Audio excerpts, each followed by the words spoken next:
This is Gateway City Sports. It's a trap!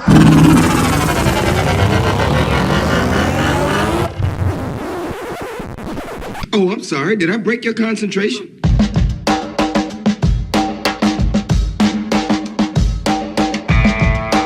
This is the Team of Rivals podcast.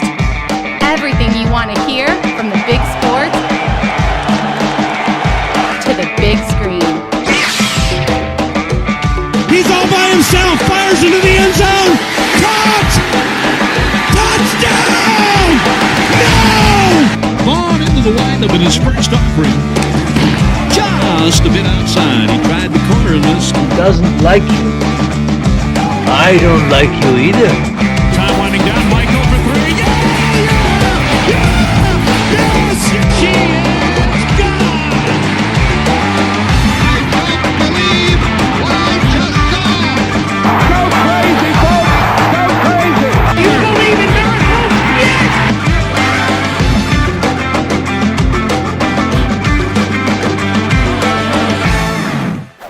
You may fire when ready. What?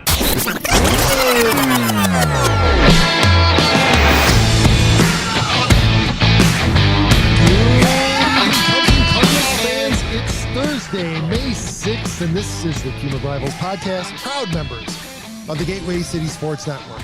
So yesterday I'm sitting at home with my son, and I had already explained to him that I needed to watch The Bad Batch with him because we didn't watch it on Tuesday morning.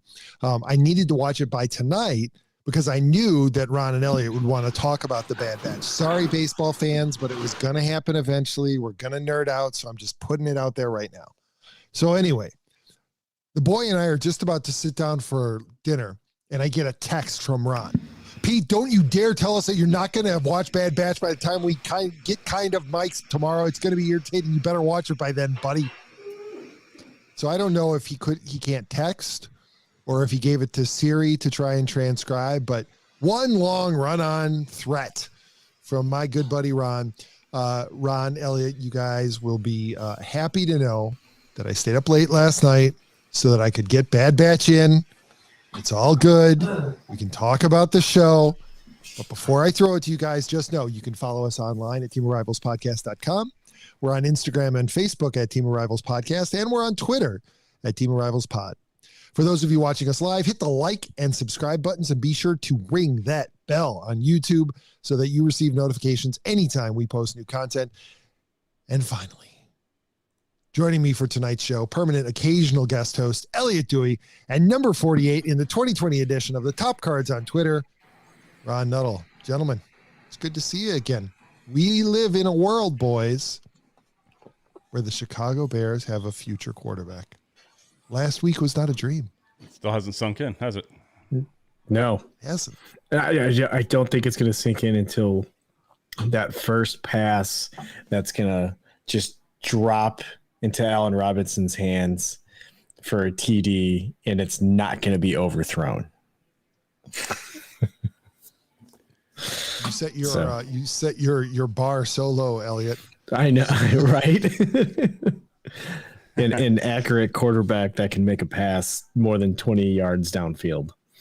Well, we say all this shit now, but we've been in a spot before, guys, where this is we should know better. Shame on us. We cannot celebrate this thing. We can't even talk about it as though it is a thing, because right now it isn't a thing at all. It's a very good quarterback in college. He hadn't done shit yet in the NFL, so that's how mentally I'm going to treat it until proven otherwise. I'm not setting myself up for this again. I'm not doing this to myself again. I'm not doing this. I'm not doing it. I got excited when they got Jay Cutler. You know, I think I rolled it. You know what? Maybe they see something that nobody else does. Maybe they finally figured something out. They moved up on a quarterback in Mitch Trubisky that, okay, maybe this will work. I'm not even at a maybe it'll work. I'm just going to go into the season assuming right now he's going to be dog shit, and it's going to be one of those top 10 talked about all time. You know, what do they call it? The word's not, it's escaping me right now. What do they call a really bad pick years later? Like a bust. A bust. There you go. Thank you very much. Holy shit. That's how I'm going in with that mindset. I'm playing on house money with the Bears from now on. It's not terrible. Not terrible. Probably small. Not a bad idea. Yeah. Gents, there are any number of things we could talk about tonight, but I mean, I think that we do have to cover what's in the news, and this is going to please our Cardinals fan contingent. And Ron, I imagine you'll want to run with this so that Elliot and I can prepare to regale everyone with our tales of woe. But the big news, obviously, is that the man who takes it in the pooholes, it looks like he's reached the end of the road. Yeah. You know, when you sign a $253 million contract, even over a 10-year period, you don't think that you're going to come to a point in time where you're going to see said person ever released, even if it's in the last year. You think, well, that's a deal. You know, it was probably not far-fetched to think that he could end up in a different uniform by the end of that contract, but you thought it would have been more so of a trade or something like that, maybe a year or two ago.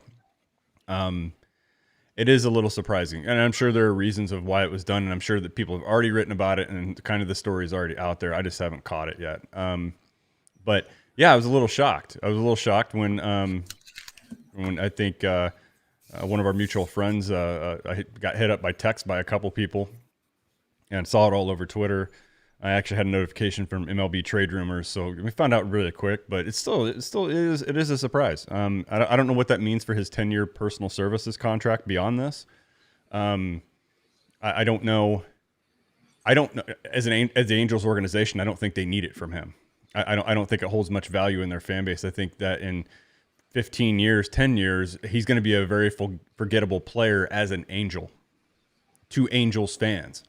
So a 10 years personal services contract from a player that only had a combined WAR of like 12 over the life of that deal, it's forgettable in the fans' mind. It's not like the value Trout would bring in a personal services contract years later.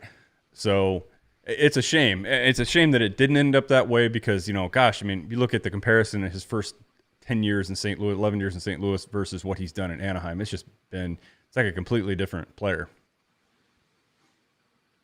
Was he injured when he left St. Louis? Because he has not been the same player. He always had that deal with his tendon in his foot. He always had that. I thought he was already 40 when he went to LA. Might be. So I think his real age is actually 51, not 41 right now. I'm gonna ignore Greg. He's all over the comments in this. Hey, Greg, how you doing, man? I can't read because the way the screen's set up, I can't read the text. The text is in white. Pete's wearing white. I can see like every other word as it scrolls by. I'll have to switch devices. Or do you have that? Do you have that capability on your end that we don't on ours? I have an iPad with the show up on Facebook, so I can see it. Got it. Just when you have it on iPad in full screen, the comments are overlaid over top of you right now, and with all the whiteness, I can't. We're too white to have white text on our show. I'm not wearing white. I'm wearing white and brown. Okay. Just saying. How old's your iPad? It's an iPad Pro, man. It's like brand new. Man. But it's in full screen mode because that's the orientation it's sitting right now. So it's just what it is. Okay, that's weird that it can't show true colors. It's really odd. Shitty Apple devices. I think it's Ron. Here, if I go like this now, I can read it. And it's only been Greg that's talking. It's definitely an ID10 tier. Okay, we lost 6 viewers since we started talking about my iPad. Okay, that makes sense. Yeah, it's going downhill from here, especially when we get to the latter half of the show. That's pretty funny. So, Ron, your favorite keeping it on track a little bit. Your favorite memory of the Albert Pujols era? I mean, no doubt it is the 2005 NLCS against Houston. They play the clip all the time. Every time they play the Astros in interleague play, at least once or twice a year, I'll see it on the broadcast where they'll play the home run off Brad Lidge. It was a hell of an inning. The series only went 6 games. Houston ended up taking it and lost to the White Sox that year in the World Series. But you know, the Cardinals were down by 2 runs heading into the last inning. And I think I want to say that they were down to 2 outs, 2 guys on. Eckstein ended up getting a base hit. Edmonds got a walk, which was surprising because Edmonds wasn't known as a walker. You know, he liked to swing. And that allowed Albert the opportunity to even get up to the plate.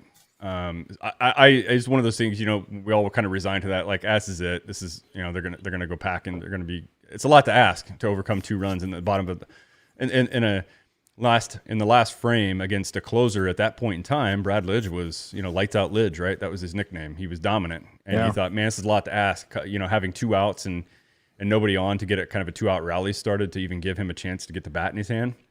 When he hit that home run, even on the TV broadcast, you heard no sound in the crowd. I mean, he put that crowd completely silent, and you could hear the announcers.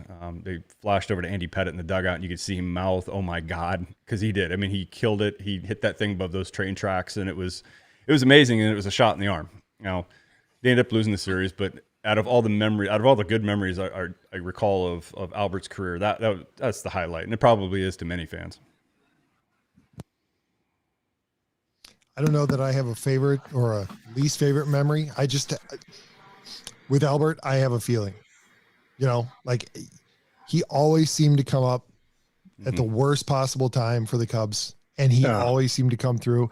And the thing that always killed me about him too was that it wasn't the clutch hit, right? Like Yachty seems to come through with the clutch hit and break the Cubs heart. He gets some fluke single or, It's always a flare off the bat right over the second baseman's head, and just it just pisses you off.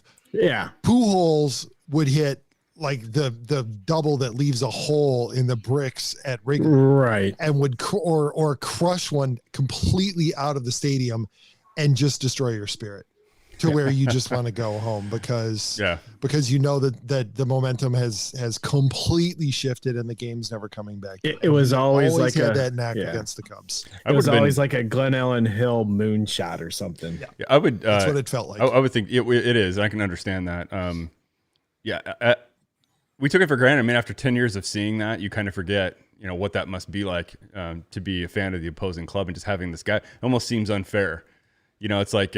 A kid lying about his age to play a couple years down in Little League, like that Almani kid who threw that no-hitter in the Little League World Series only to find out he was like 14 instead of 12. That's what if you could sum up his career, if you could do an analogy of his career, that's kind of what it was. That's kind of what it felt like at times. Like he was just he was the best player for a decade, no question about it. And we were lucky to have, I think, had him for his best years. And we'll see what happens. I mean, there's, it's all over the place. Fans are speculating what might happen to him. Will the Cardinals pick him up for the remainder of the year at the major league minimum just to get him there? I sent a text to my dad as soon as I found out. I said, Albert has been released by the Angels. I'm going to try to do this my dad's voice. Good. He can take Carpenter's place. That was his. And I should just have a segment on here of what my dad texts me because he has that kind of, that take where, he's only going to watch things like, guys, he doesn't go to ESPN.com or Baseball Reference or Fangraphs. He doesn't have time for that shit. He's retired. He's got too many things to not do. So he's not going to do that either. So he's a hot taker. He just doesn't know it. He doesn't even know what a hot taker is. But he is that, and he is only that by text form to me. I see Greg popping up here all the time, and it says Greg is watching. Greg is watching. Greg is watching. I don't know what's going on, Greg. Hope everything's okay. You and CJ. I tell you, we haven't heard from that guy for a while. I haven't seen him on here, so. I saw him on several episodes ago. Okay. Right. Although maybe it was zombie CJ. So Cardinals fans are romanticizing about a reunion at the end of his career. It's Wainwright's last year. Who knows? Might be Yachty's last year. It would be cool, and it would be cool. Maybe they'll do like the 1 day. I don't. The 1 day contract. Maybe he can retire as a Cardinal. Yeah, maybe I don't know. I don't know if they would do that. But.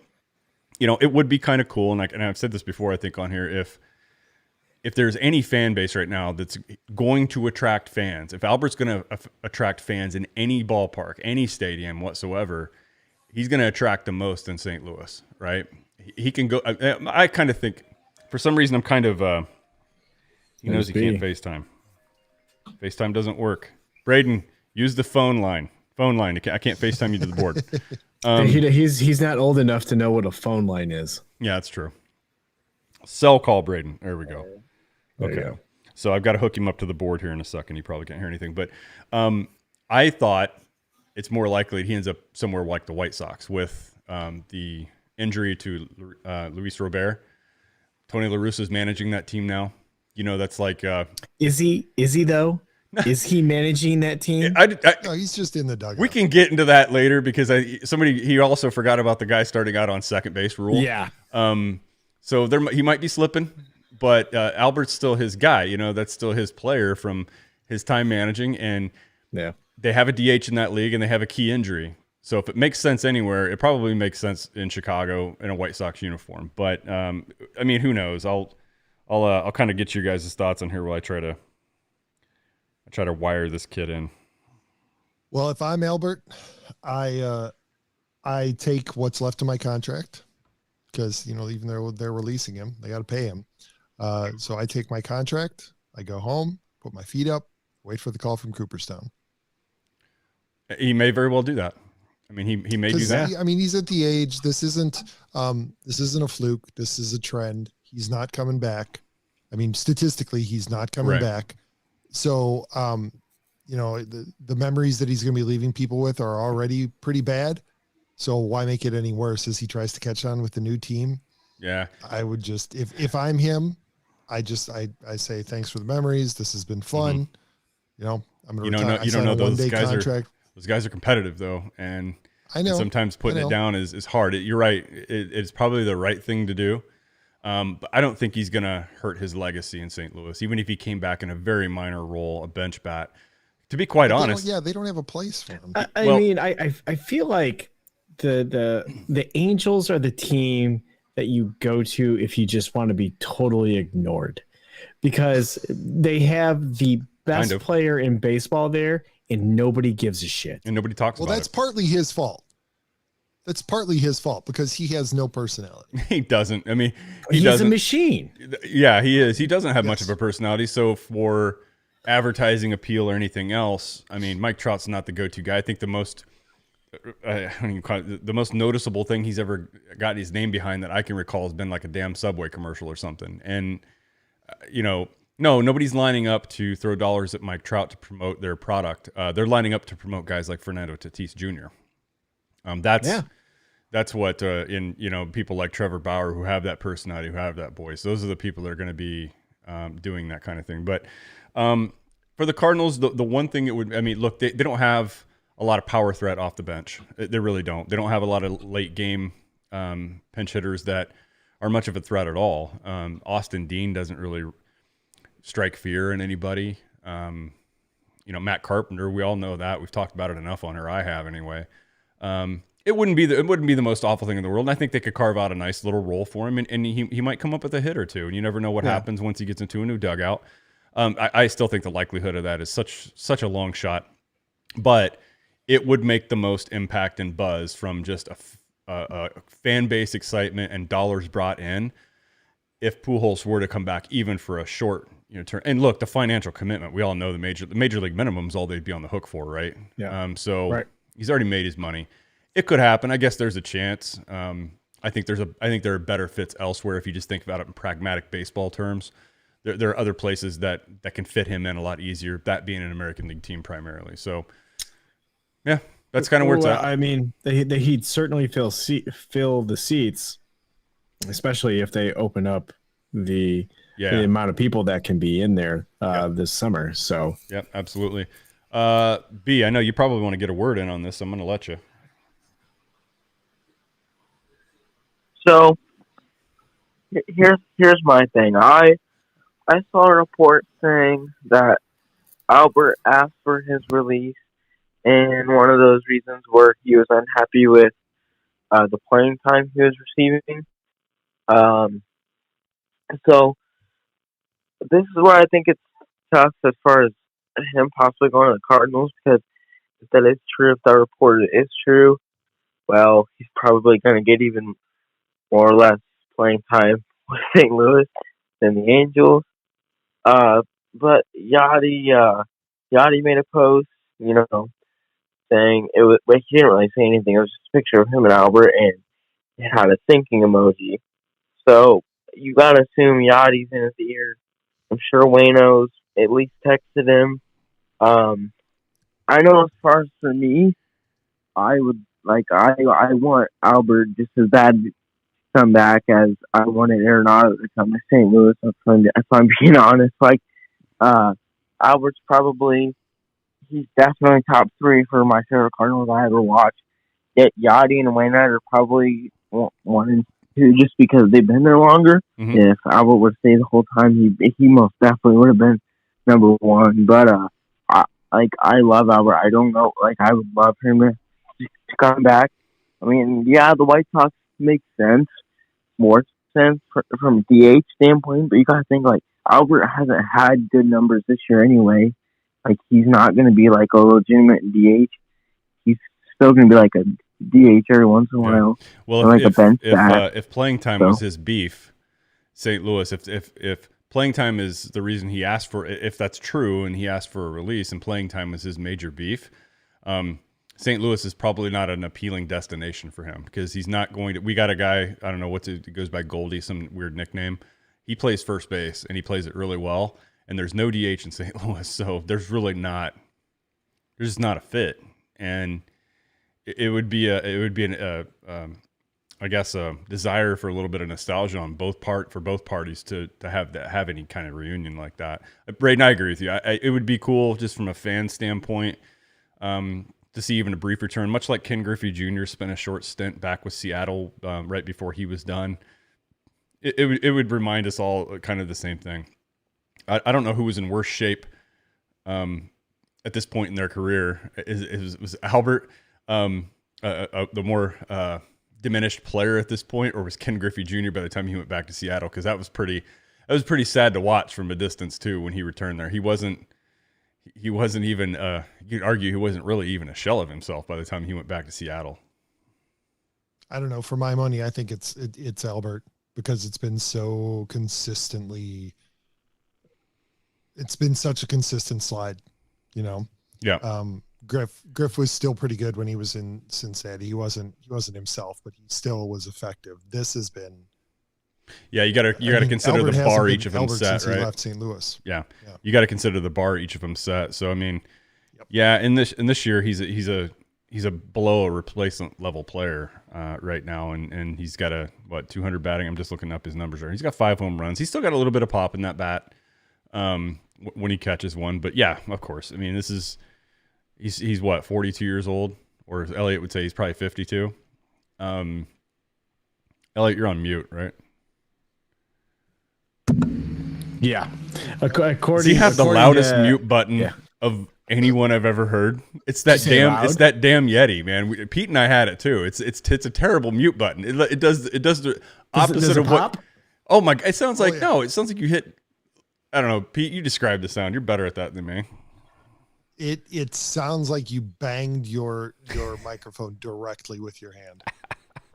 Oh, and all I did was press the button. Yeah, I know. Well, at least yours unmuted.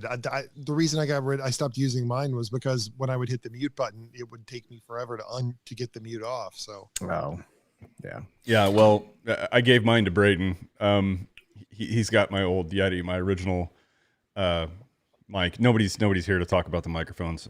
Some of us we've spent way too much on the shit we use for the quality of this show. The quality of the equipment on this show, folks, is way better than the quality of the show itself. Pete and I have known that for years. That's kind of our thing. All right. So Elliot, you were going to say something about Albert. Yes. Oh, I totally lost my train of thought. Yeah. All right, good. That's the exact kind of excellence we come to expect. Yeah. Hey, Pete, if you don't mind, real quick, Braden, I know you probably want to get something off your chest about this most recent home series with the Mets. So thank you. You're welcome. I think the first two games were good. I'm not really upset about the third one. Honestly, we won 6 in a row. It was the same game of death. You had Kisner and Carlson kind of get banged up in the first game, and you weren't going to put out the best lineup you could. We had chances to score, but we played good. I couldn't really complain much. Today was just a frustrating game because, I mean, pretty much the only reason we lost was we walked, 11 people. Like, none of those runs would have scored in any of those situations because, all of those runs that scored were pretty much put on base because of walks. So that was just frustrating. But, I mean, a split, I mean, it's okay. Like, it could be better. They did play, 6 in a row playing good baseball. So, I mean, it could have, I wish it would have been a little bit better, at least, 3 out of 4. But, I mean, the offense wasn't really good either. So, even if, we didn't give up many runs, it still probably would have been like a 1-0 game, and that could have easily won it anyway. Yeah. So, I mean, we'll see.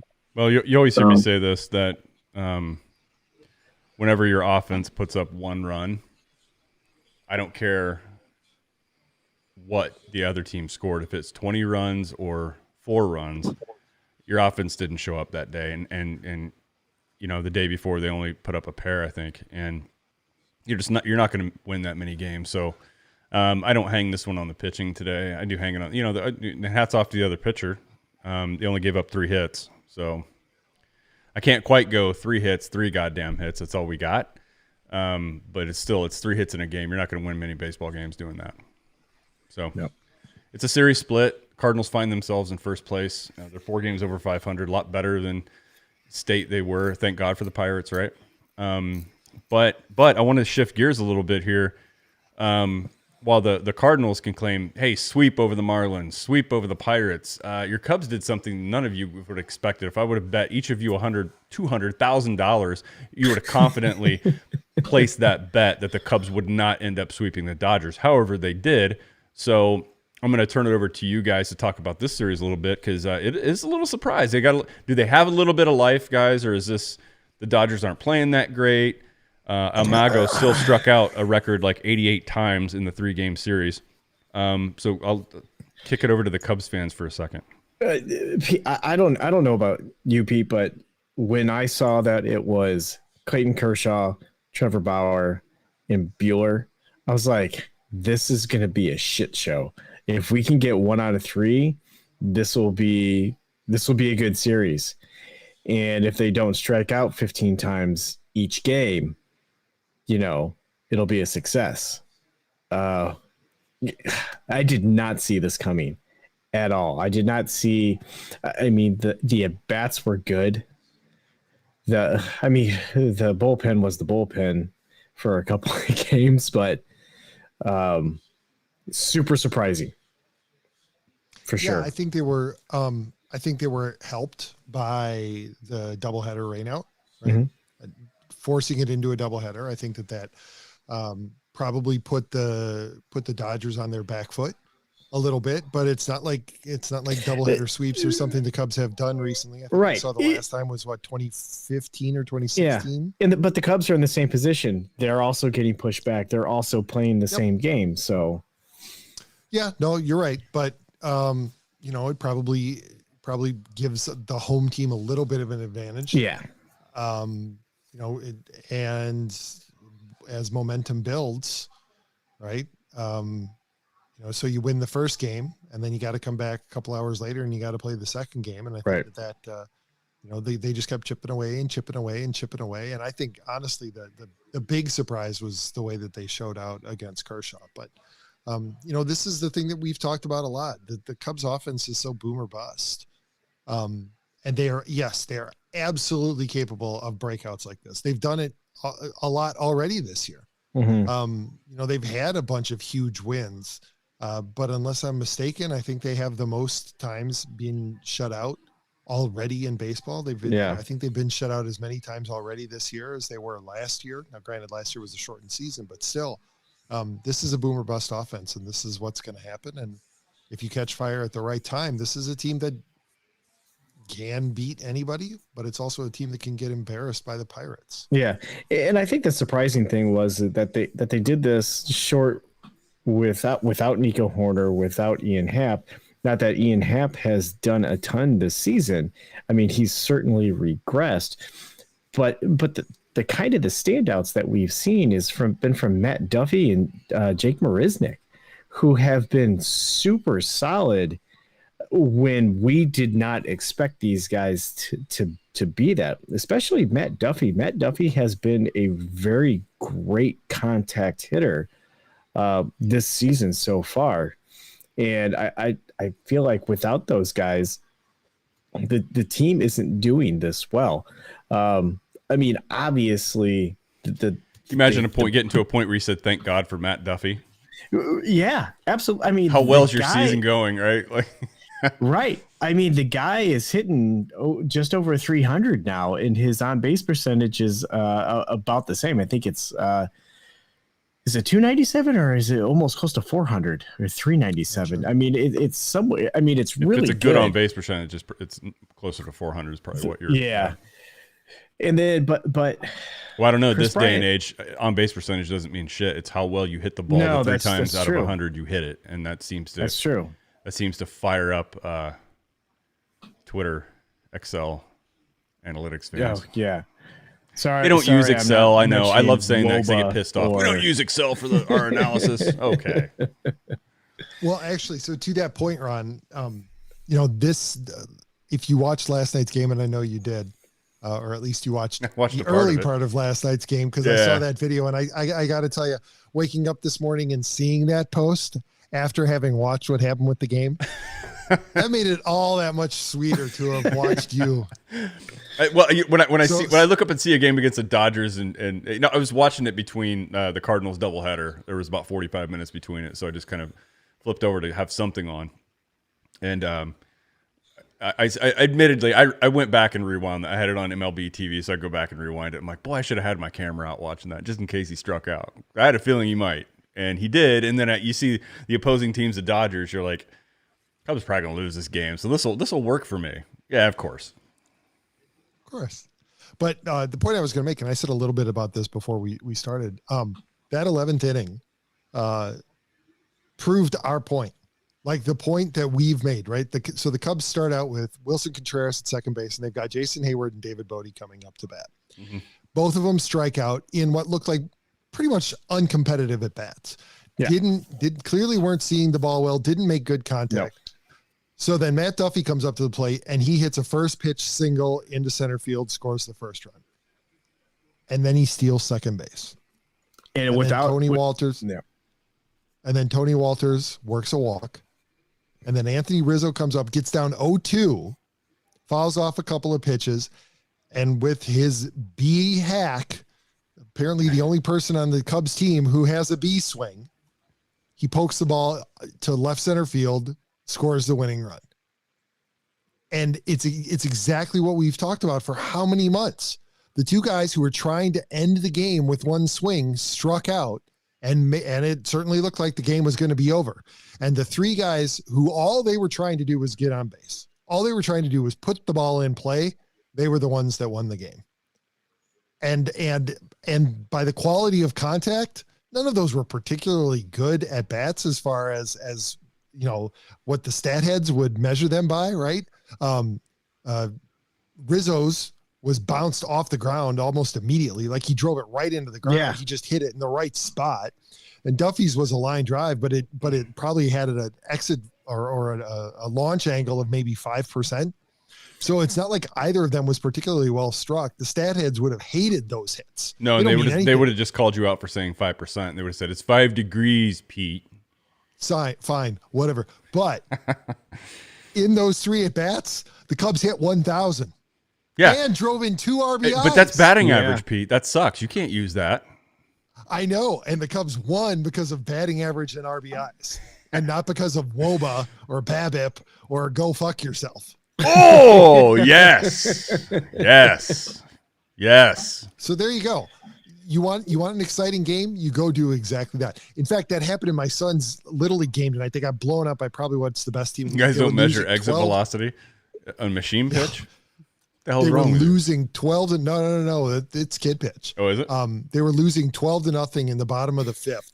They scored 5 runs, and all they were doing was putting the ball in play and putting pressure on the other team. The other team had played really well up until that 5th inning, And then it was just put the ball in Well, play, just run, just see what happens. So out and here, it was so much fun to watch. Yeah, when there's action, it's so much fun to watch. I tell you what's not, and Braden, you'll appreciate this. You're off mute, by the way. You can talk, bud. When I stepped away, I put you on mute so you didn't interrupt the precious Cub time here talking about their sweep of the Dodgers. But my older one, who's 10, plays in kid pitch now. And I tell you, in their league, 95% of the runs are scored on pass balls, and that's it. There's kids that walk, plays that aren't made, and then there's pass ball, and that's how teams score runs every time. It is brutal to watch. We sat there for 2 hours on Saturday.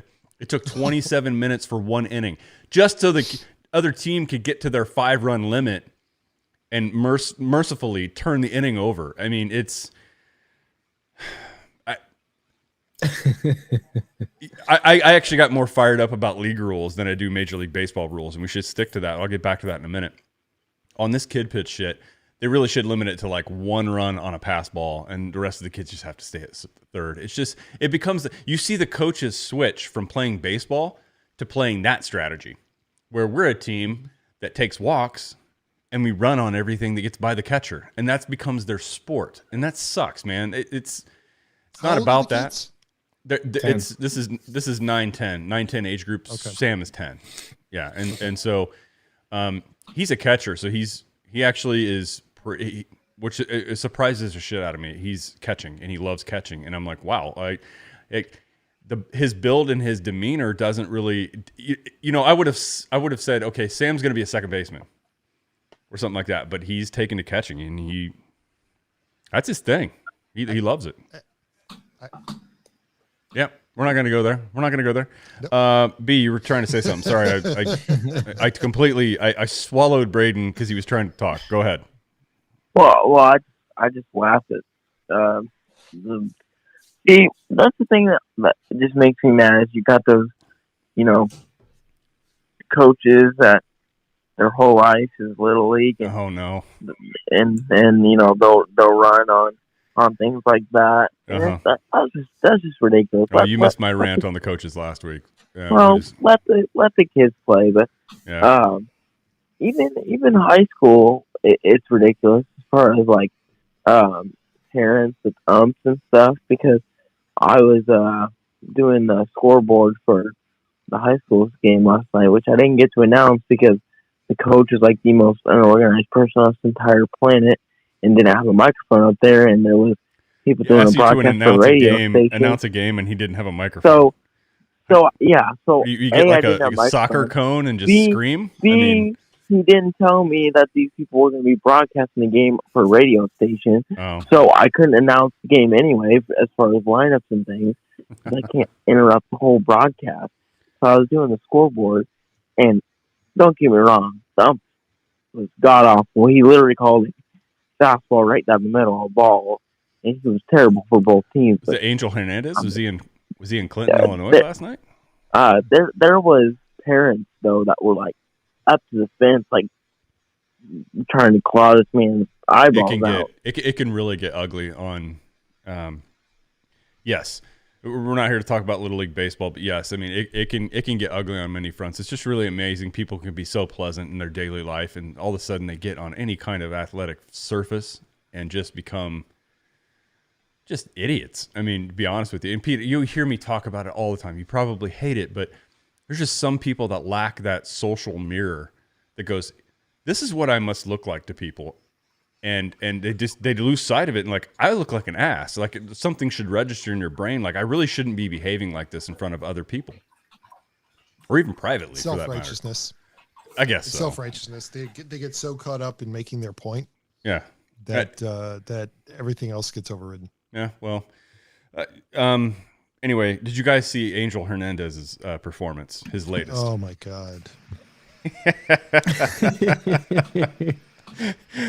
Seriously, it's epically bad. I mean, it's like, how do you articulate this? It's like impossible. Like, you have to see it. No, it's actually fairly easy. He fucking sucks. Yeah, he does. I mean, and it's not like it's a new thing. He's been like this for years, and everybody knows. It's just so exponentially bad now, though. Like, and not just Pete, it's not 1 or 2 calls a game anymore. It's almost like he's trying to get it wrong because he misses these calls so terribly. You know, it's not like he got confused, he got caught up in the moment or whatever. These are calls that are anybody could make. Anybody with a brief passing familiarity with the rules would get right. And Angel gets them wrong. Yeah, it's nobody would call a pitch 12 inches outside a strike, but Angel Hernandez will. Yeah. I can put my son out there and have him calling balls and strikes, and he would not call that a strike. Angel, are you kidding? Yeah, he Angel reach that. Well, actually, my 8-year-old would do a worse job behind the plate in Naked Gun. That's who he is. Yeah, that's true. Yeah, he's Frank Drebin, right? Or Frank Enrico Drebin, Palazzo. Exactly. Yeah. We should try and get the seats close enough to the plate one time when he's the home plate ump, just so that we can hear. Maybe that is how he calls it. Strike. He's not sure. And then the crowd cheers, and everyone else, every other pitch is strike, and he gets a little more animated. Yeah, he gets the crowd cheering behind him. So, yeah, it was epically bad, and seeing Mike Matheny get tossed from it's like, I don't know. Mike was caught in that weird moment. Like, I'm going to get tossed if I keep talking to him because it's him. But at some point in time, it's funny seeing managers even try to be level-headed that are a little bit more calm and don't get kicked out very often. It's funny seeing them get kicked out because they're always like, Mike Schilt is a good example. Mike Schilt definitely buys the protection plan on his Best Buy purchases every time, right? He's always playing it safe. You should. He's so sorry, Elliot. Yes. But Mike Schilt he's buying that on an HDMI cable. Okay.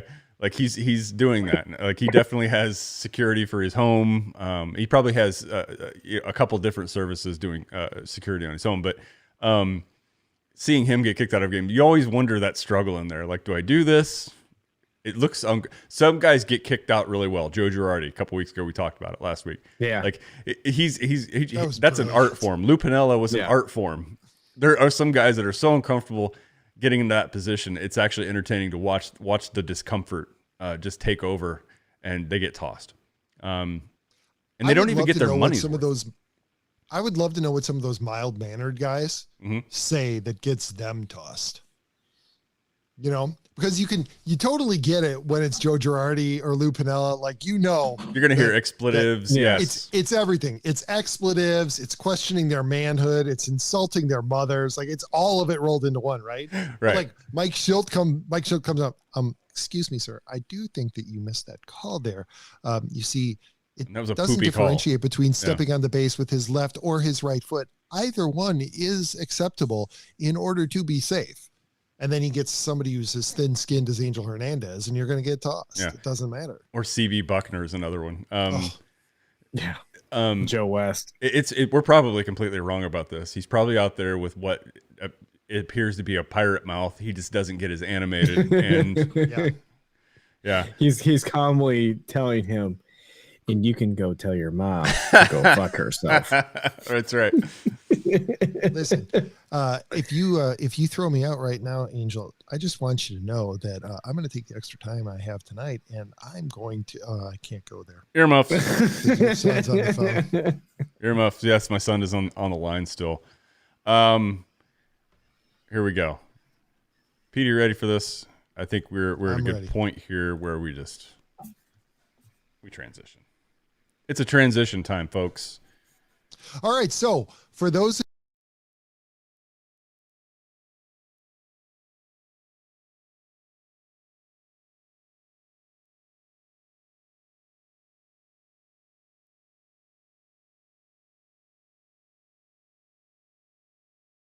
Again, look at my background. Look up Tony La Russa, second base. But I tell you what, if you find yourself in a position like Tony La Russa is, you really should think about what do you do to protect yourself, right? So what do you do to protect yourself? Well, you get insurance for things. That's just what you do. And there's no better place than the Wiley Group that has 2 locations, one in Festus and one in Arnold, Missouri, to serve you. They offer home, auto, boat, motorcycle, business, life insurance, investments, and much more. They can customize an approach unique to your situation to make sure you, your family, and assets are properly protected. They offer great rates and savings. Give them a call today at 636-764-6294 and do a quick insurance review or just talk sports. If you don't have time to call, feel free to email Sean at SeanWiley@allstate.com. We're not done because there's other things that are uncomfortable. I'm talking about a former Cardinals manager, and any kind of negative way makes us all uncomfortable. Another uncomfortable thing sometimes is buying a vehicle. We all know it can be stressful, but you got to do it. Fifth Street Motors, located in Pacific, Missouri, will help you find that vehicle you need, no matter what brand. Fifth Street Motors believes in giving you the best price on a pre-owned vehicle that will fit your budget. Give Brandon or Don a call today at 573-259-1306 and tell them Gateway City Sports sent you. Ron, the transitions weren't too bad, but I think what you need to do in the future is you need to split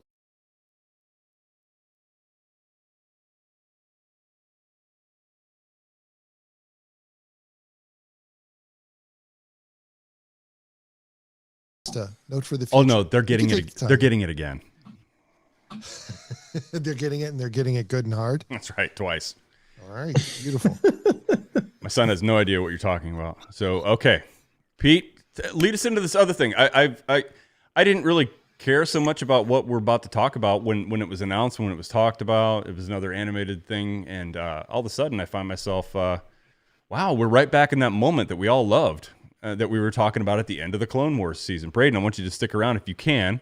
I'd like to get your thoughts on this one too. But Pete, go ahead and lead us through this one. Well, as I was watching it, I was thinking about it and thinking about the timelines for animation, right? And it helps that it's done on a computer, but still, it takes a lot more lead time to do stuff for animation now. Obviously, 2020 helped because they could continue to work on animation. It's not like you have to bring actors into a studio.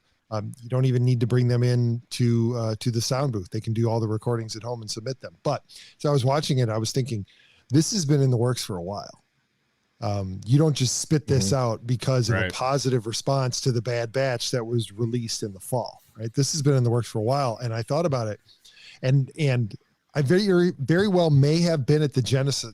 I'm not taking credit for it. I'm just saying I very well may have been at the genesis of this, because I wonder if they didn't walk off the stage at Celebration Chicago after they released a little animatic of the Bad Batch and kind of look at themselves and say, oh wait, Star Wars fans want more of this. And that's where they decided to go ahead and tell this story. Because if you look at the credits, Dave Filoni is listed not only as the producer and the creator of this, but he also wrote the first episode.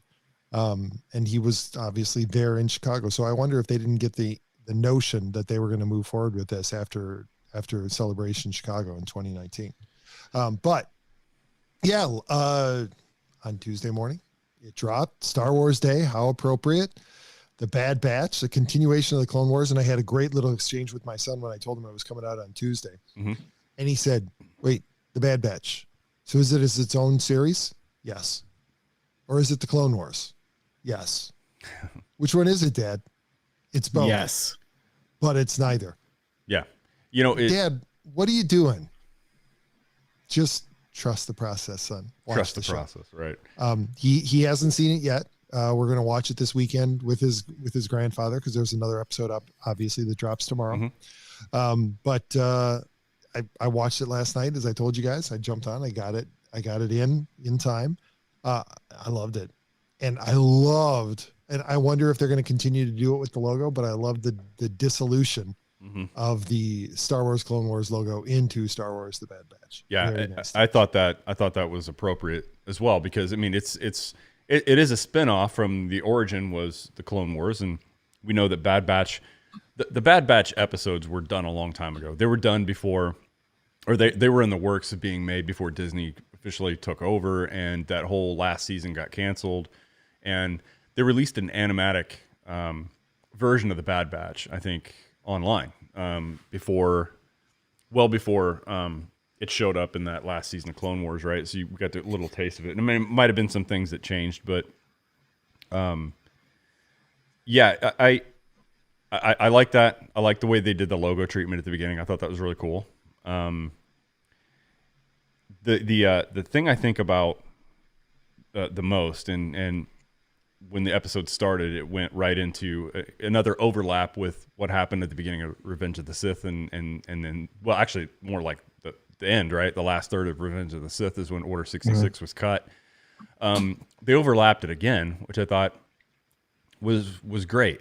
So you've got all of this stuff that's touching the Clone Wars era, but then they go in and they touch an element from the Rebels series and bringing Kanan Jarrus, or his real name, Caleb Doom, as a Jedi Padawan with his master, into the beginning of that episode. Now, I don't know what percentage of Star Wars fans are completionists and got to know all the canon and follow this stuff, everything that's put out. There is one little bit of disturbance, if you want to call it, in the Force, in that, Kanan's story from what happened when Order 66 happened was different in the comics than what actually took place in the Bad Batch that we had seen. It happened differently. I think the essence of what happened is still the same, but what actually took place was different. The Bad Batch wasn't there. They had nothing to do with the comic version of this. It was in a different location. The clone troopers they were with were different. It happened at a different time during the day. And so, Pete, the only thing that makes me wonder is, okay, this is probably not a big deal. Like casual fans aren't reading the comic books. They're not reading the novels. They're not reading all the extra stuff. We get that because we want extra content, or maybe it gives us a little bit more context to what happened in the animated series and films. But to those whatever that percentage is of people that are completionists that watch all canon and absorb everything, it kind of tells you like, hey, that $4 or $5 you spent on that comic, and by the way, you probably bought 4 of them to complete that arc or series, doesn't really matter, because the live action or animated creators that put media out on television or streaming, it's going to trump whatever you've done anyway. So it's just kind of odd that they didn't sync those up a little bit better, and it kind of makes me wonder, like, what the hell is this story group for? If it's not buttoning everything up, you already have a real, like, pretty big inconsistency with how a story is told. Ron, there are 6 words that fixes all of this. Yep. From a certain point of view, I guess. It's supposed to all be canon, though, so it's not really supposed to be point of view. It's supposed to be... Well, but it could be, right? Because what if the comic is Kanan's perspective, his recollection of how it happened? I couldn't remember those Bad Batch guys. Yeah. Well, the planet is different. He sees that far away. Yeah. He sees all clones. Well, because all he saw was clones. But the thing is, on the comic, he had known the clone troopers that turned on him for a very long time. Like, he had just met the Bad Batch, and the Bad Batch didn't turn on him, obviously, right? We all saw the episode, right? But I don't know. But he didn't know that perspective. Though. That's kind of the perspective that we got, is that he did know the other clones who turned. He did, turned on Depa. So here are the details that. Look, the story itself, the essence of the story itself is still intact, so it's fine. But little details that people pick up on sometimes, like the clones in the comic book were different color scheme than the clones he was with, that were like white, and I think they had green, right? Green color, green markings, and they were different color in the comic book. So it's one of those things. Like, okay, so if you wanted to make it perfect, did the young Jedi have to be Kanan? I like it because more people are going to follow the animated series, and you've connected something that people know about already, that watched all this stuff. Like my youngest, he watched it without me because he always does. He doesn't wait. He's opposite of you, Pete. He doesn't care. He doesn't hold me in any regard whatsoever. He watched it, busted into my office while I'm on a company call, and said, "Kanan's in it." Like, Jesus, thank you, because he knew about it from Rebels. I'm like, get out of here! I haven't seen it yet. So, and also, I'm on a phone call for work. Yeah, right. We're talking about stuff we make, out of plastic and some motors. What the hell are you doing here? Get out of here. But Braden, just your quick take here on the opening of the Bad Batch, assuming you've watched it. Yeah, well, I was watching. for me, I think my favorite thing about the episode, and I didn't really see, like, I always, like, knew it was a possibility, but I didn't think they were actually going to do it. And I absolutely love that Crosshair, or at least one of the members, his inhibitor chip was working, and he was, like, that dark side that kind of, like, abandoned the group and is, like, kind of now the villain to the Empire, and the group is like, what the hell is going on? And now they have to, like, kind of fight against him. And I really like that. Like, it shows, like, a dark side of Order 66, and I didn't necessarily see it coming. I just thought maybe it was going to be, like, the whole group, like, being like, oh, maybe this Empire thing isn't so bad. And then, wait a minute, it is. And they try to escape and fight against the Empire, which seems like it's probably going to happen with the other members. But I really, really, really liked how like Crosshair was that villain type because of the inhibitor chip, which I really enjoyed. I also thought Tarkin saying about how the clones were too expensive. Yeah, I don't want to go there yet because that's something else I wanted to bring up later, Pete. If you weren't going to bring it up already, we finally got we got a reason, right? Like, been nothing but speculation for why the Empire went one route with their ranks instead of sticking to what worked for them, what got them there. Yes, Braden, I agree. That's a good point. I think that's another thing that was answered that we've always kind of wondered, like, why. But yeah, I agree. I do like that one of the Bad Batch, their inhibitors worked just enough in the beginning. I think that was a good move rather than have all of them be immune. What do you think? No, I agree, because then where does the story go? Yeah. And that's honestly one of the things that I'm really excited about with this is I really have no idea where this is going to go. During the Clone Wars, particular story arcs, we did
wrapped up in old, and he didn't need to do that.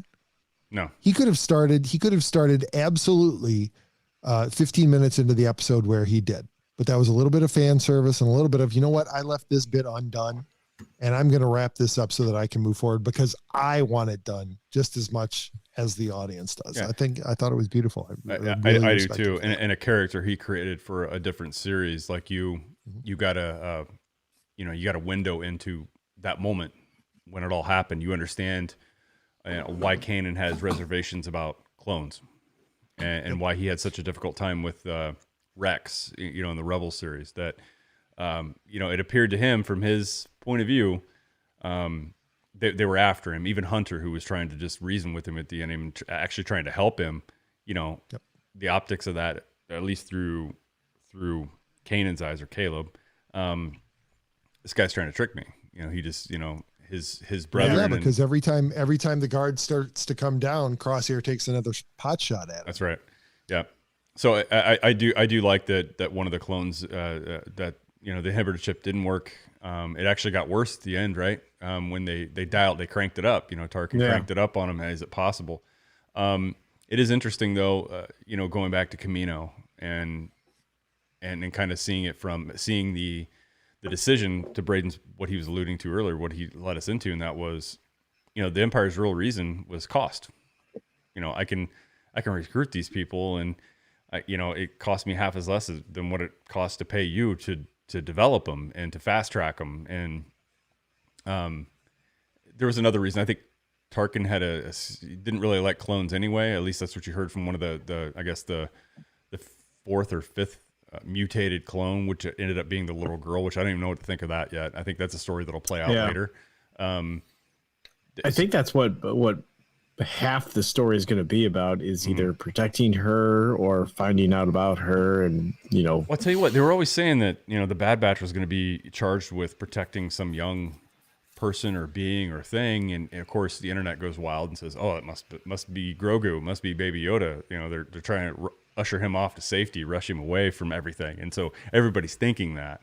When I saw the first image of this, it ended up being a young female. I couldn't tell from the image if it was a female or a male, but part of me wondered, was this a Palpatine clone? Just by the way the hair was, it was kind of like, pulled back and everything. And I'm like, is that a Palpatine clone? Is this his early attempt here at, creating a new vessel for himself and it not working? I don't know. There's a lot to be, I think, revealed with this character, but I don't know what to think of it right now. Yeah, Elliot, we haven't thrown it to you. Your thoughts, man? I thought it was great. I thought the incorporate.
And I'm excited to see where Dave Filoni takes it. I think it was a really creative way that he used that, right? So he tied up the loose threads with Caleb Kanan, but then at the same time he used that short storyline to give us more insight into each of the Bad Batch's characters, because we really didn't get it in that arc. In that 4-story arc that we got before, we learned what they were really, really good at, and we got a sense of their personalities. But what we didn't get was that Hunter wasn't just the lead.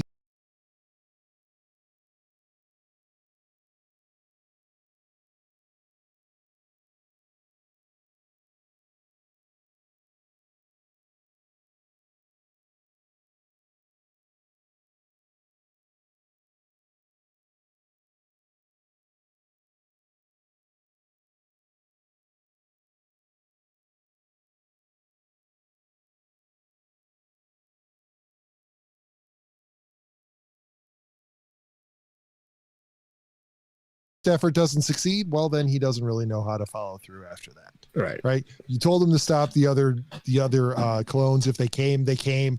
You tried to talk him out of it. They ran past him.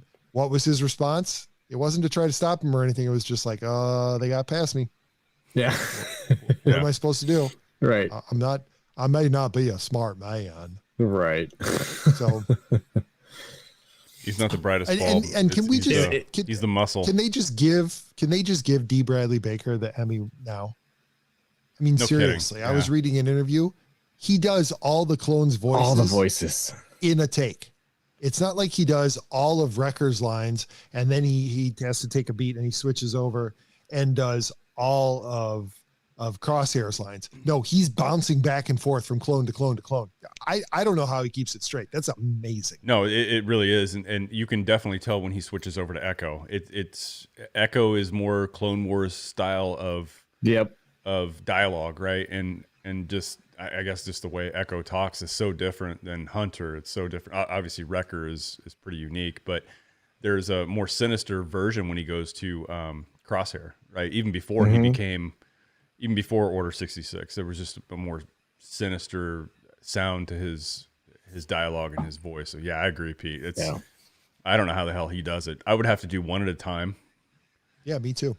And yeah, these guys are voice actors are amazing, and they're definitely overlooked. Yep. So I think that it was a great episode. I was glad to see it was over an hour. It was 70 minutes. Yeah, I was surprised. I was really surprised. I was waiting on like 26, 30 minutes, and then it got past like that 25-minute mark. I'm like, this is going to be a long episode. I'm like, I didn't even look at it beforehand because I just assumed that it was only going to be 26 minutes. Well, you're not going to get that in episode 2. I think episode 2 comes out tomorrow. I think it drops probably midnight tonight, my time, and a little bit later. But so that one will be available tomorrow. I think it's less than 30 minutes, but makes sense. I think in a trailer, in the trailer of this, Fennec Shan shows up. If you recognize that helmet from Mandalorian. So, if there's anything, it's Dave Filoni's touching all of this stuff in some way, shape, or form, and he's kind of bringing it all together, and I think it's great. We brushed over this, and it's because I went from beginning to end or whatever, but, Saw Gerrera makes another appearance too. Oh, yeah, young Saw. Yeah, young Saw, who's not quite as batshit crazy as he was in Rogue One. Doesn't have the weird eye. He doesn't have the forest eye. Not yet. Right. I don't know.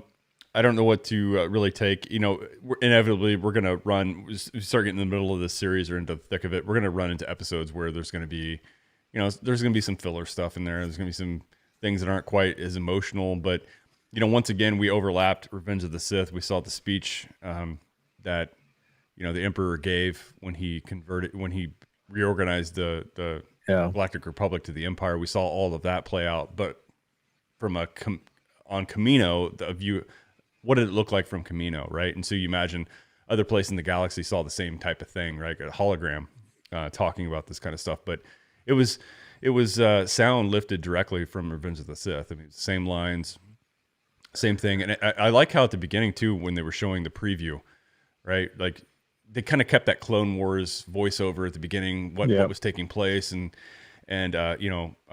Coruscant was attacked for the first time in like 1,000 years, and you saw scenes that actually played out in Revenge of the Sith. You saw them in animated versions. And I think the one I recognized early on was, the battle above Coruscant, and then Grievous, hitting the little buttons for his escape pod. I'm like, shit. Well, that was directly from Revenge of the Sith, but they animated it and kind of redid it, so people could kind of connect, at least get a sense for time and place, what's happening.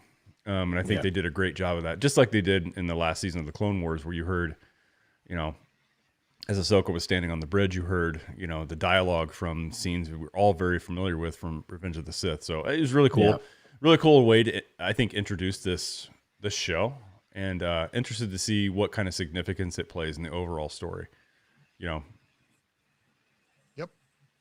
Yeah, because it's going to pave the way for us to see stormtroopers. We know Fennec Shand is going to make an appearance, and then I think you have to wonder which other bounty hunters are going to show up, or if even we get some more Ahsoka. Yeah, Dave Filoni's involved. Yeah. I tell you what, if there's any series, Braden, what series? All these Disney announcements, all these shows and things they're talking about, like, what are you most excited to see? I'm going to be honest, this might shock some people, but I'm most excited for the Ahsoka show out of any. Yeah. I'm being honest. Yeah, that's the one that gets me, guys, because that's the pursuit of Thrawn and Ezra. Yeah. The Ahsoka show, I think. So I know it's going to be like a year before we see it, but I know. I'm still super excited about it. I'm just glad there's some stuff in between. So, well, and maybe it'll touch on it just briefly. Maybe it'll brush, into events that are happening. So yeah. I certainly hope so. But if there's anything, it gives us a little bit of comfort, right? That we're going to get a little bit more content, maybe another story to care about rather than just, focusing on one. I can't wait for that one. Don't know what these other ones are. I love to be surprised by these shows I'm not that excited about. and this falls into that category. I wasn't overly excited about Rogue One. Ended up being one of my top 3-4 Star Wars movies of all time. I didn't have high expectations, but I'm like, shit, this is great, and the rewatch factors, never ends. My wife even likes it. Well, and you got the Cassian Andor K2SO show too. So. Yeah, see, again, that's one. I hope it surprises me because I'm not really like I don't think I really need that, but it's got Alan Tudyk. It's gonna be good. Ultimately, it's gonna come down to the showrunner, though. Yeah, that's who's true. in charge of the show and who has the creative vision.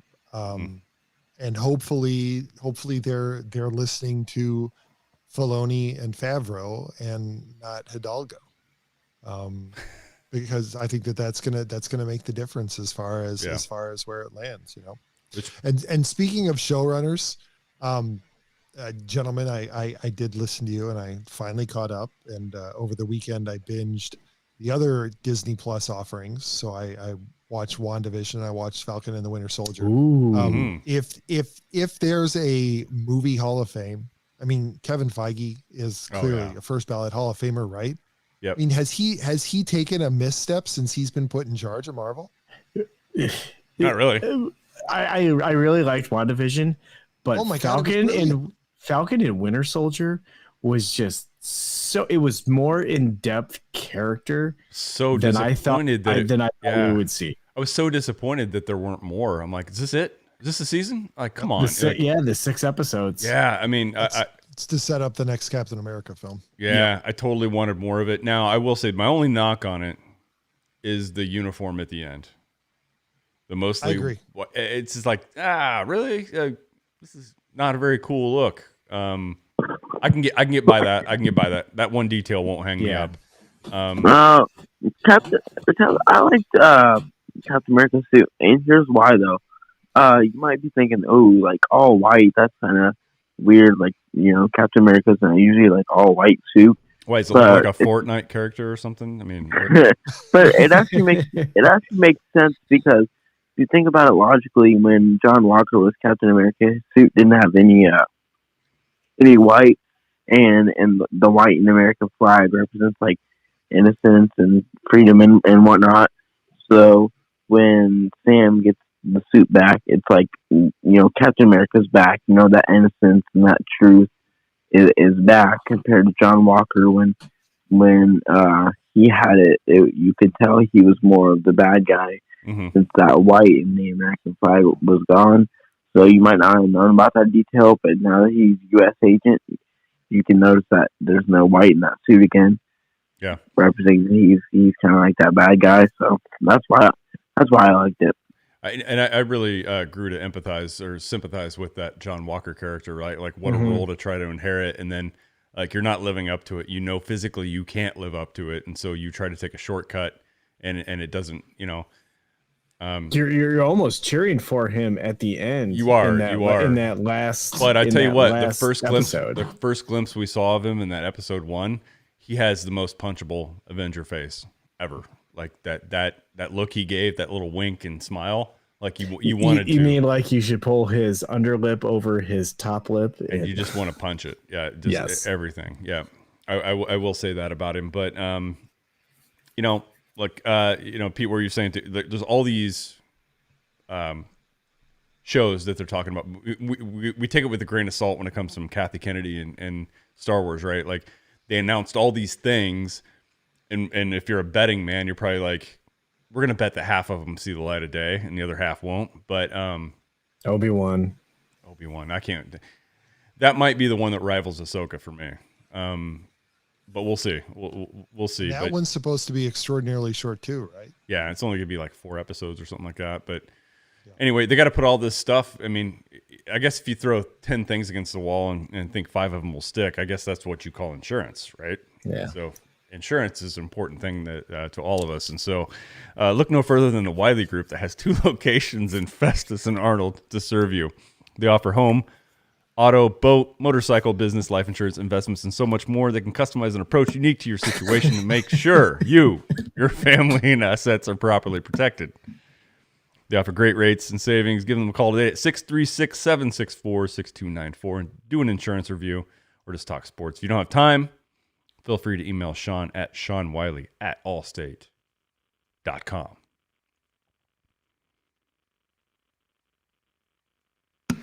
Well done. Good show, boys. That's a hot mic. That is a hot yeah, mic. It's a bad. really hot mic, and it gets us kind of irritated when our stuff doesn't work. And another irritating experience can be buying a vehicle. It can be really stressful. It doesn't have to be. You can go to 5th Street Motors, located in Pacific, Missouri. We'll help you find the vehicle you need, no matter what brand. 5th Street Motors believes in giving you the best price on a pre-owned vehicle to fit your budget. Give Brandon or Don a call today at 573. Not today. I mean, it's really late tonight. By the time the audio people are listening, this would be a perfect time. Give them a call at 573-259-1306 and tell them Gateway City sent you. So, speaking of confidence, if we have to talk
because he did switch the camera. I'm here. Can you guys hear me? Yeah, we can hear you. Okay, great. I was worried about that. Yeah, thanks, Pete, for taking us out, and thank you to everybody who joined on the live chat tonight. Sorry we couldn't see most of the comments because Pete was wearing white and brown or tan or whatever, that taupe. Oh, man. I hate it when I get something in my eye. Hold on. I hate. Okay. All right. We'll be back same time, same place next week. We'll have we're inching a little bit closer to the Cubs Cardinals series that's going to take place later this month. I think in the last third week or whatever. hopefully we can may have found a way to actually watch that game. Yeah, and I've been able to watch lately, although we've had tons of rain out makeup games for Little League that's kind of hindered that, but whatever. You know, I prioritize the kids, you know, sports and stuff, I guess. Sometimes I don't want to, admittedly, but I do. Don't want to prioritize the kids? I don't. I've met your kids. I can't blame you. One of them's on here right now. Yeah, no, thanks for thank you to everybody who joined us tonight and commented. Sorry we couldn't see some of it, but we'll try. Who am I kidding? We don't pay attention enough to comments and people are on the chat. None of us do. We suck at it, but keep throwing it at us. That's fine. We'll have a lot more to talk about next week because we have another episode of The Bad Batch coming out. And we'll have some baseball that's going to be played. Hopefully it's good. Hopefully we have some good storylines to talk about. Hope Angel Hernandez has 2 or 3 more horrible games. And we can talk about not just the Angels releasing Albert Pujols. I would love to hear Major League Baseball released Angel Hernandez. That would be the best news any of us have heard. Guys, do you disagree? I don't. Nope. And with that, we'll be here same time, same place next week. Love you all so much. Bye-bye, everyone.